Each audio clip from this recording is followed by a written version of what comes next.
Hi, and welcome to RaceDay Nation. I'm Rob D'Amico, and yes, we are back. I'm going to bring on my co-host. We haven't been together in like a decade. Michele Rahal joins us on the line as well. Michele, welcome to RaceDay Nation.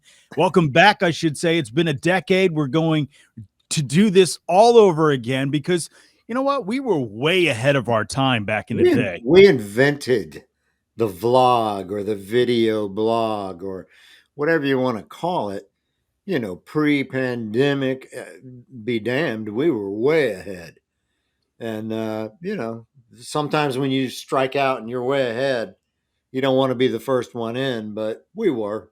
So Yeah, as we far as I'm concerned, we were the pioneers Yeah, of we this. did this. We did the radio show Race Day on Fox. So that's what this is all from. Race Day on Yep. Fox. We did Fox Radio for about 11, 12 years. And then we started a podcast during that program. Speed TV put us on the air.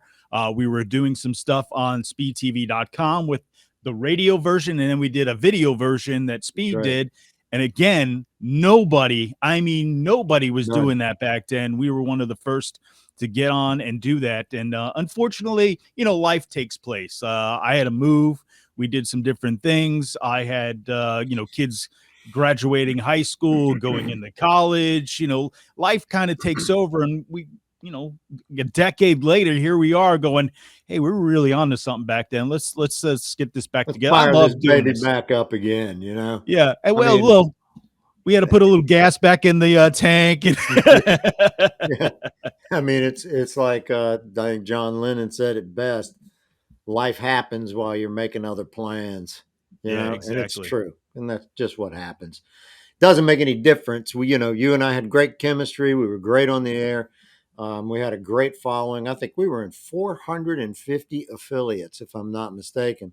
So it's not a matter of whether it can be done.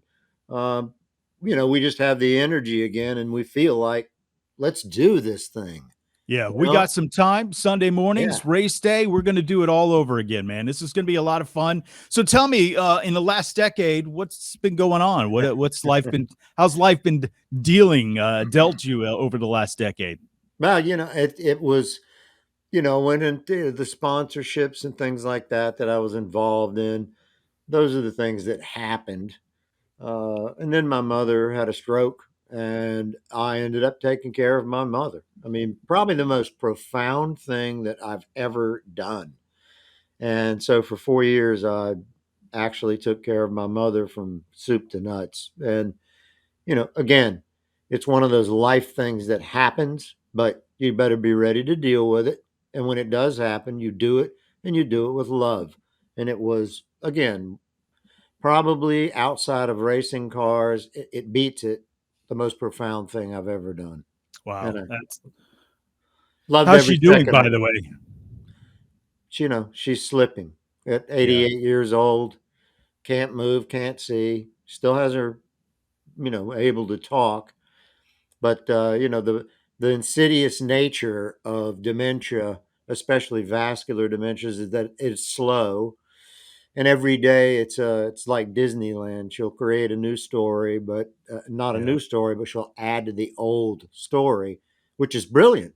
If you followed her around with a notebook or a camera, if you could do that, it literally the only thing missing right now is the protagonist and the hero, and Well, that's she it. hasn't got to that part of the story yet. Every day, she just adds to the story, which just tells me that she's still home, Is mentally. the story parts of her life? Is that what that's what she remembers and she adds to it, kind of That thing? Or happens, where people who were dead are still alive, and then yeah, you let her know, no, they're still, they're gone. But nonetheless, it becomes she's had three houses, which in fact she's only had one, that type of thing. And there are people renting from us. And did I make sure that I got, read them the riot act and they had to move out? Why aren't we charging them rent? I mean, it just grew and grew and grew. And it's been on the one hand funny, and then on the other hand, it's just been the satisfaction of yeah. being. At first, you feel like, oh, this is such a drag. This is so hard, and then you begin to change your mindset into this is a wonderful thing. This is actually a wonderful thing. So Awesome. you really get to know them. Believe me, Well, that's good, not a man. bad thing. Well, obviously you've been keeping up with racing. What has Oh yeah, been in the racing part of the world? Is it F1, NASCAR? What have you really been following and F getting one, into? F F1? one. I knew 2021 was going to be quite the season because of Verstappen, but it did not escape me that Leclerc and Norris, Lando Norris, and Sainz in particular with Ferrari, they were all contenders and just didn't have the car. Mercedes has always managed to pull off, the hybrid era type of car that allowed them to build and build upon that platform. And they were dominant up to 2021. Now we're in a whole new game.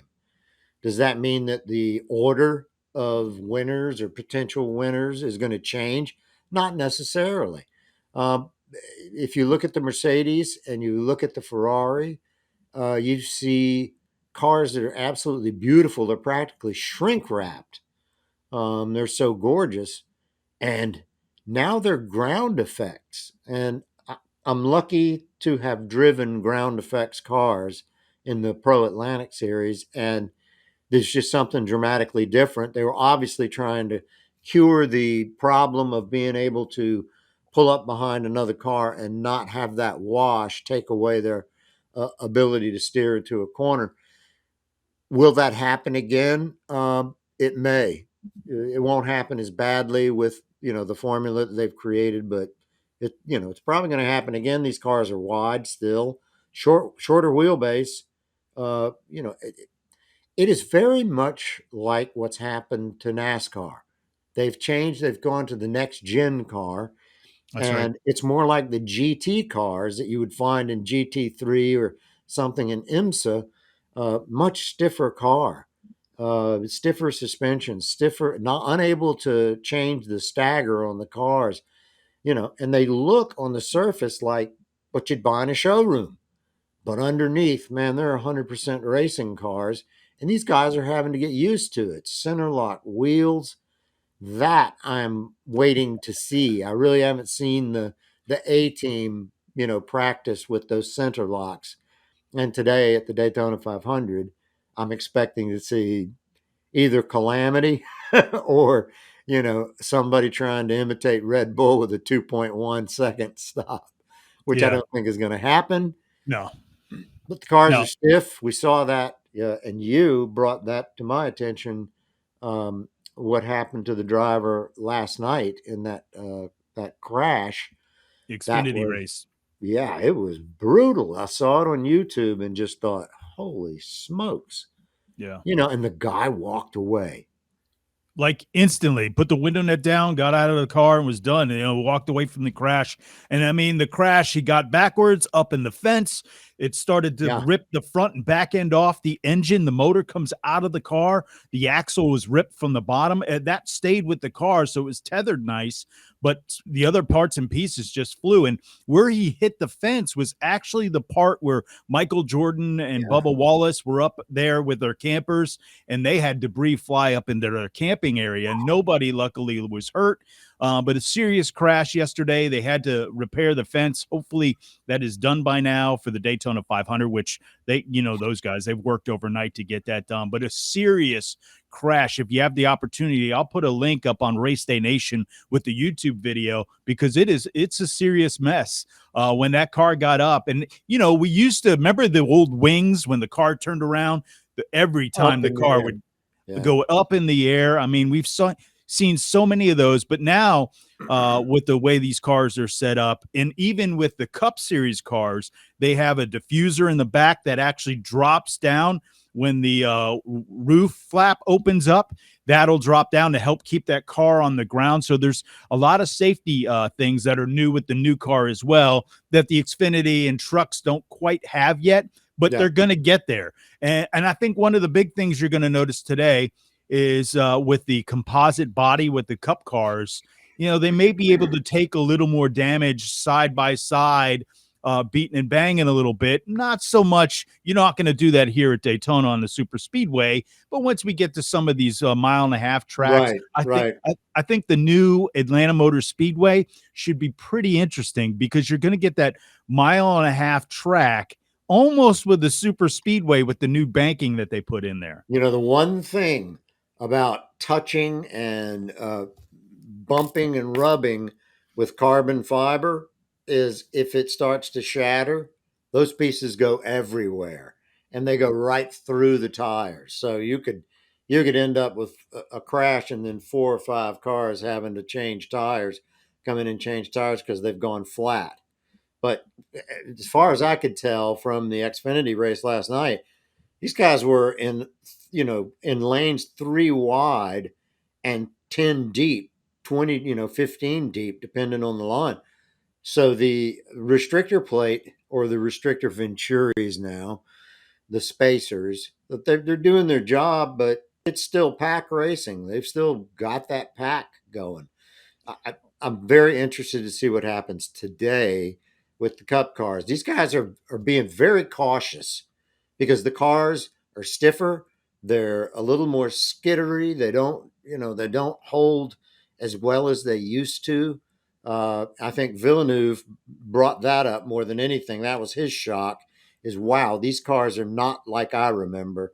The new cars are more like GT cars. I'm digging that personally. I am too. I like the direction they've gone. And it's like you and I were saying off air. It's great that they've gone to the center locks. And what's next? Let's get this one right, and then let's move on to what may make it a more viable racing car. Even though they really do look a lot more like the showroom cars, they still have that GT look, and I like that. All right. Maybe Well, it'll bring Michelle, me back into the NASCAR world, which I had sucking you back abandoned. in.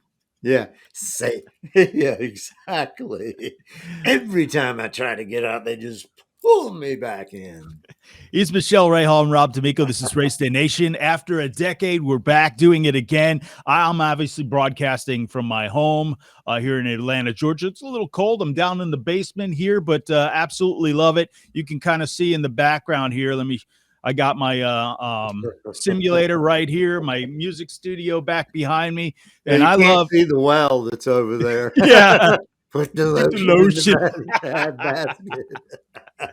Yeah, I'm getting the whole vibe down here with the Where's the poodle? yeah, it gets the hose again, right? Yeah, I've got my Chiweenie down over here. She's just sitting there laying there.